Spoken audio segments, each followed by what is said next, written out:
चलिए फिर से स्वागत है आप सभी को एक नए वीडियो में। आज हम सीखेंगे order of reaction and molecularity of reaction के बारे में। पिछले वीडियो में आप लोग को बताया गया था पार्ट 1 पार्ट 2 आप लोग पूर्णतः वीडियो को देख चुके होइएगा। आज हम पार्ट 3 लेकर के आए हैं। तो पार्ट 3 में अभिक्रिया की कोटि और अभिक्रिया की आणविकता के बारे में हम लोग पढ़ेंगे। तो ध्यान से देखना है, वीडियो को अंत तक देखना है, तब जा कर के ये ज़्यादा समझ में आएगा। तो चलिए हम लोग शुरू करते हैं। ऑर्डर ऑफ रिएक्शन, अभिक्रिया की कोटि एंड मोलिक्यूलरिटी यानी कि अभिक्रिया की आणविकता।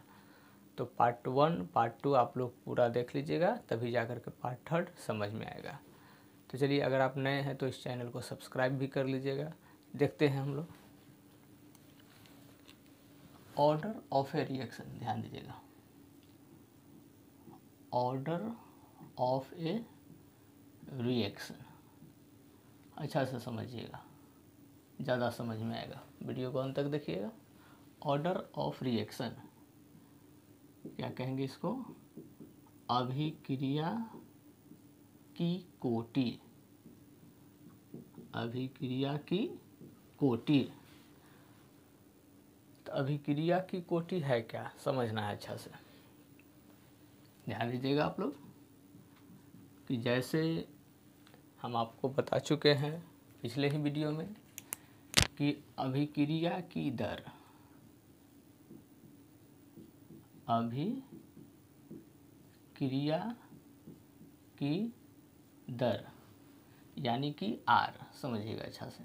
अभिक्रिया की दर यानी R equal to K into A to the power X और B to the power Y। यहाँ तक हम लोग देख चुके हैं, A to the power X, B to the power Y।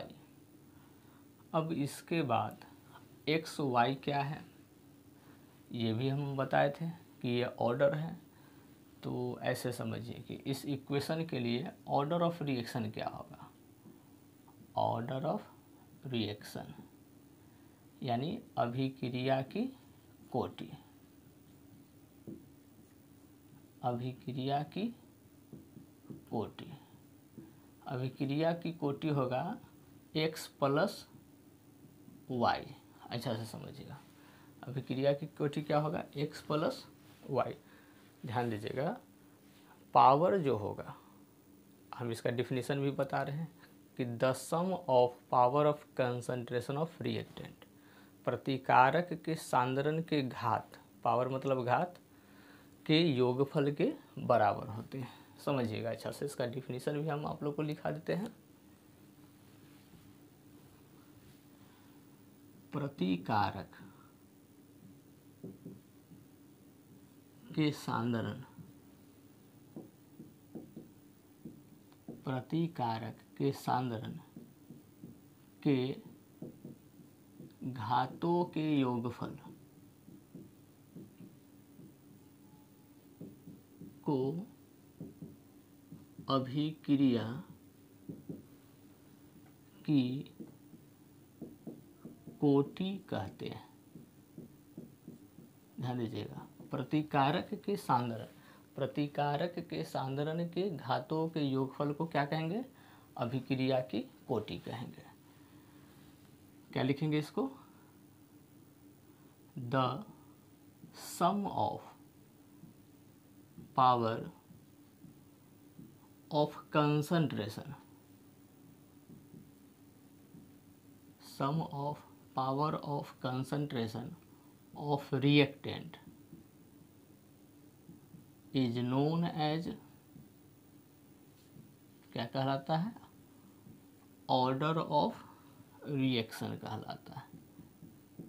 ध्यान दीजिएगा, the sum of power of concentration of reactant is known as order of reaction. Sum मतलब क्या होता है?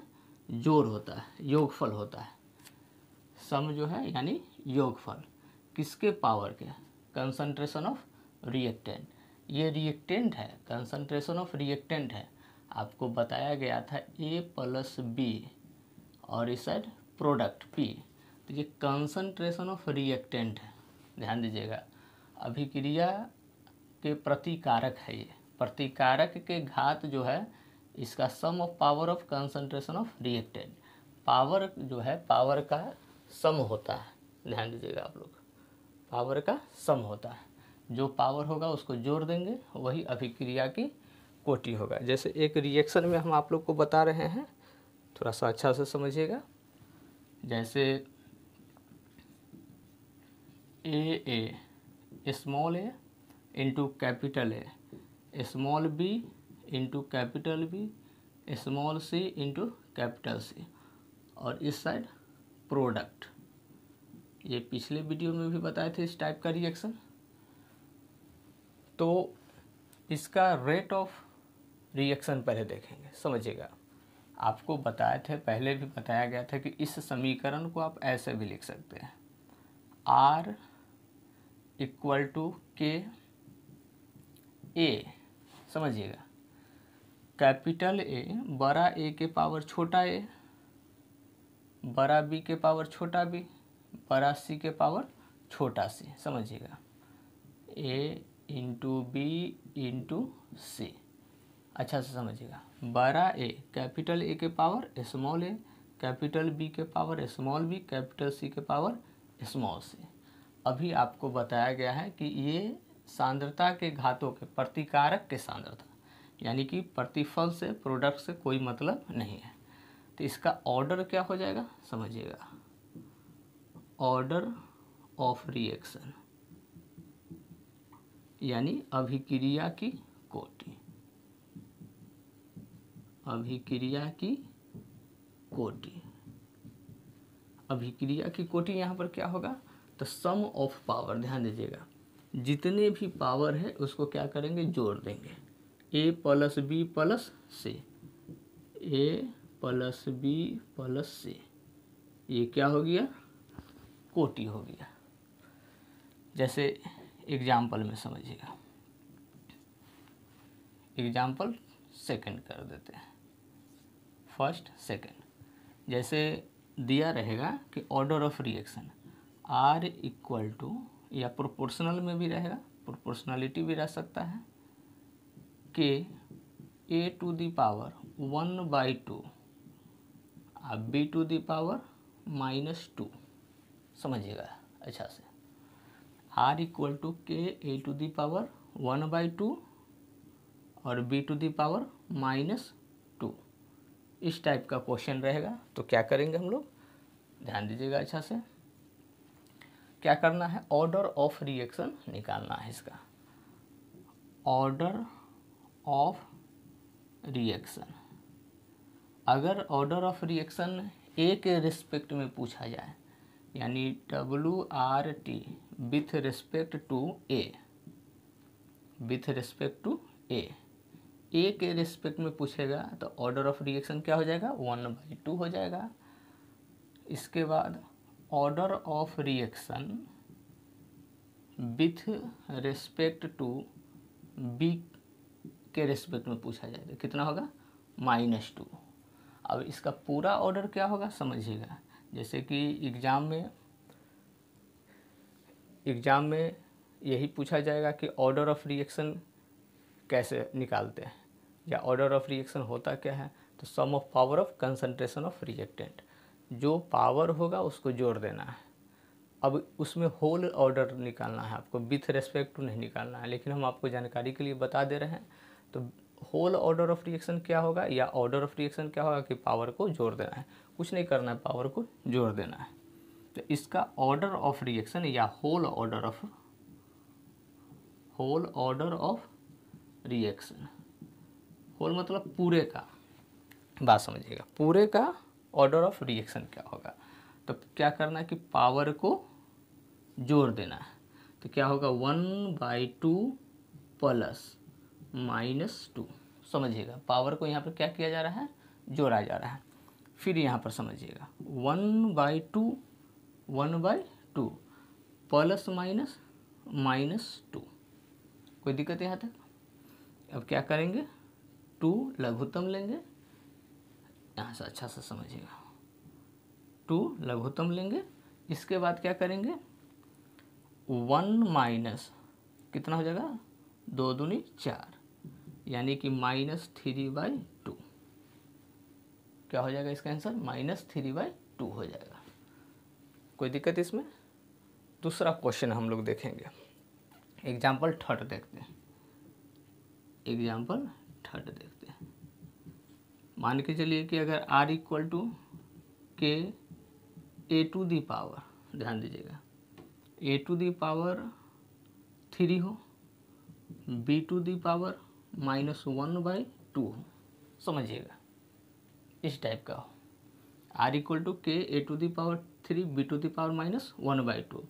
तो इसको विथ रेस्पेक्ट में नहीं निकाला जाएगा, क्योंकि आपको एग्जाम में पूछा जाएगा पूरे ऑर्डर ऑफ रिएक्शन पूरे का निकालने के लिए। तो क्या करेंगे, ऑर्डर ऑफ रिएक्शन, अभिक्रिया की कोटि, क्या करना है कि sum of power of concentration of reactant, power को जोड़ देना है। ध्यान दीजिएगा, पावर को क्या करना है, जोड़ देना है।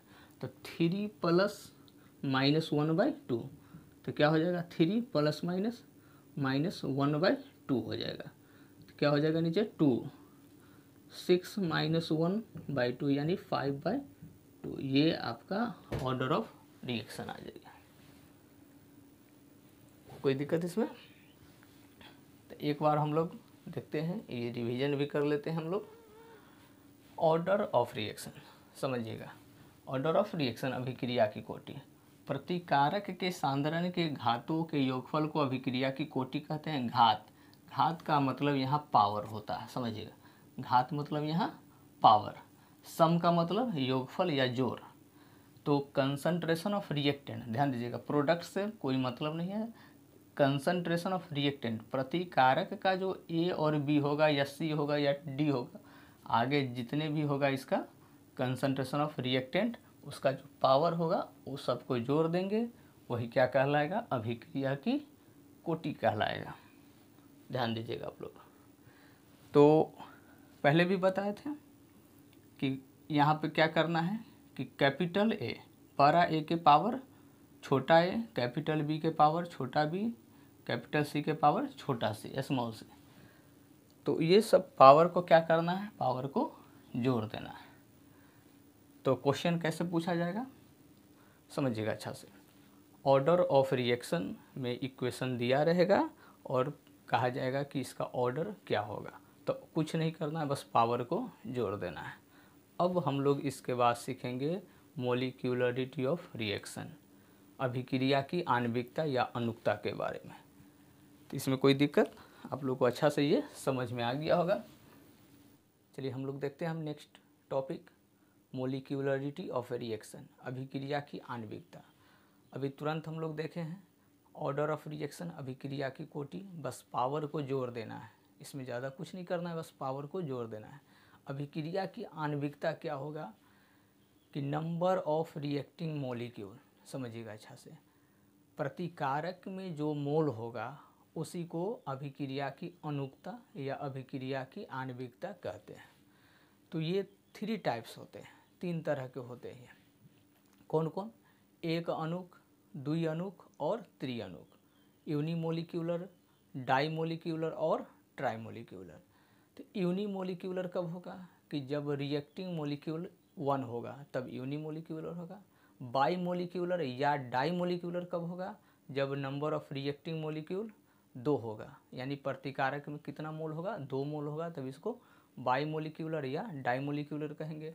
ट्राईमोलिक्यूलर कब होगा, त्रिअणुक कब होगा, जब नंबर ऑफ रिएक्टिंग मोलिक्यूल 3 हो जाए, यानी प्रतिकारक में 3 मोल हो जाए, तब इसको क्या कहेंगे, त्रिअणुक कहेंगे। चलिए हम लोग देखते हैं सब का डिफिनीसन और एग्जाम्पल, आप लोग अच्छा से देखिएगा, ध्यान दीजिएगा। मोलिक्यूलरिटी ऑफ रिएक्शन डिफिनीसन समझिएगा, number of reacting molecule, number of reacting molecule is known as molecularity of a reaction, molecularity of a reaction। ध्यान दीजिएगा, नंबर ऑफ रिएक्टिंग मोलिक्यूल, प्रतिकारक में उपस्थित, ध्यान दीजिएगा, प्रतिकारक में उपस्थित मोलों की संख्या आणविकता मोलों की संख्या आणविकता कहलाते हैं।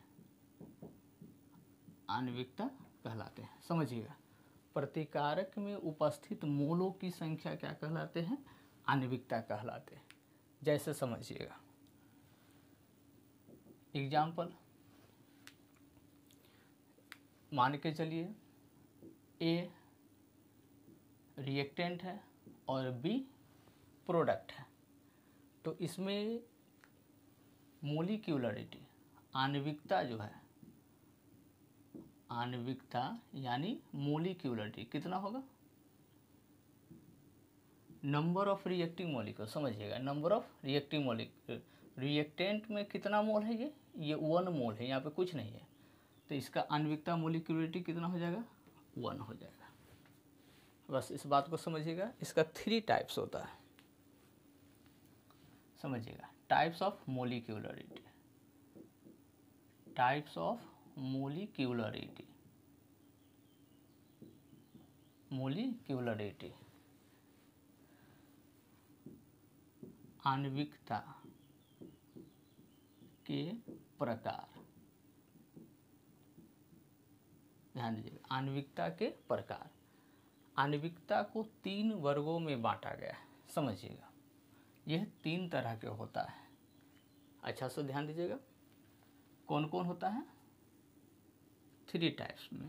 पहला यूनिमोलिक्यूलर, यूनिमोलिक्यूलर, यूनिमोलिक्यूलर माने एक अणुक, एक अणुक, समझिएगा अच्छा से। दूसरा जो होता है बाईमोलिक्यूलर, बाईमोलिक्यूलर यानी द्वि अणुक, द्वि अणुक। तीसरा जो होता है ट्राईमोलिक्यूलर, ट्राईमोलिक्यूलर यानी त्रिअणुक। क्या कहेंगे इसको? त्रिअणुक। 3 अणु होना चाहिए इसमें, अच्छा से समझिएगा। आणविकता को, मोलिक्यूलरिटी को 3 भाग में बांटा गया है, 3 भाग में बांटा गया है। यूनिमोलिक्यूलर, बाईमोलिक्यूलर, इसको डाईमोलिक्यूलर के नाम से भी जानते हैं। तीसरा है ट्राईमोलिक्यूलर। तो ध्यान देना है कि यूनिमोलिक्यूलर होता क्या है। तो क्या लिखेंगे? Reacting molecule is 1। इसमें क्या होगा? रिएक्टिंग मोलिक्यूल 1 होगा, यानी कि प्रतिकारक में उपस्थित मोलों की संख्या 1 होगा। तो इसको क्या कहेंगे? यूनिमोलिक्यूलर। इसमें क्या होगा? रिएक्टिंग मोलिक्यूल इज 2, और इसमें क्या होगा? Number of reacting molecule is 3। ध्यान दीजिएगा, प्रतिकारक में अगर 1 मोल होगा तो 1 अणुक, 2 मोल होगा तो 2 अणुक, 3 मोल होगा तो 3 अणुक। अब इसमें समझिएगा, इसका एग्जाम्पल देखते हैं। CaCO3, CaO plus CO2, calcium carbonate heat होकर के कैल्शियम ऑक्साइड और कार्बन डाइऑक्साइड में ये परिवर्तन होगा, समझिएगा इस बात को। अब इसके बाद देखेंगे कि इसका मोलिक्यूलरिटी कितना होगा। मोलिक्यूलरिटी इक्वल टू, यानी आणविकता कितना होगा। आणविकता, इसके प्रतिकारक में देखिए, प्रतिकारक में कितना मोल है? यहाँ पे 1 मोल है, तो इसका मोलिक्यूलरिटी 1 होगा। अब बाईमोलिक्यूलर में हम लोग देखेंगे 2HI, H2 plus I2, gas phase में भी लिख सकते हैं। इसका मोलिक्यूलरिटी इसका आणविकता कितना होगा, प्रतिकारक में कितना मोल है, ध्यान दीजिएगा यहाँ पे 2 मोल है प्रतिकारक में, अच्छा से समझिएगा 2 मोल है, तो इसका मोलिक्यूलरिटी कितना हो जाएगा, 2 हो जाएगा। अब इसके बाद हम लोग देखते हैं तीसरा 2NO प्लस O2, 2NO2 समझिएगा 2NO2। अब इसका मोलिक्यूलरिटी क्या होगा, इसका आणविकता कितना होगा, ध्यान दीजिएगा यहाँ पर समझिएगा, प्रतिकारक में यहाँ 2 मोल है और यहाँ पर कुछ नहीं है यानी 1 मोल है, तो 2 + 1 3, इसका आणविकता क्या हो जाएगा, 3 हो जाएगा, इसका मोलिक्यूलरिटी क्या होगा, 3 होगा। तो एक बार और समझ लीजिएगा, मोलिक्यूलरिटी क्या होता है कि रिएक्टेंट में जितना मोल होता है उसी को हम मोलिक्यूलरिटी कहते हैं। इसका 3 टाइप्स होता है, यूनिमोलिक्यूलर, बाईमोलिक्यूलर, ट्राईमोलिक्यूलर। यूनिमोलिक्यूलर कब होगा कि रिएक्टेंट में 1 मोल होगा तो यूनिमोलिक्यूलर, रिएक्टेंट में प्रतिकारक में 2 मोल होगा तो बाईमोलिक्यूलर या डाईमोलिक्यूलर। ट्राईमोलिक्यूलर क्या होगा कि प्रतिकारक में 3 मोल होगा तो इसको ट्राईमोलिक्यूलर कहेंगे। तो उम्मीद है कि आज की वीडियो आप लोगों को अच्छा से समझ में आया होगा। अब फिर मिलते हैं हम लोग नेक्स्ट वीडियो में, तब तक के लिए धन्यवाद।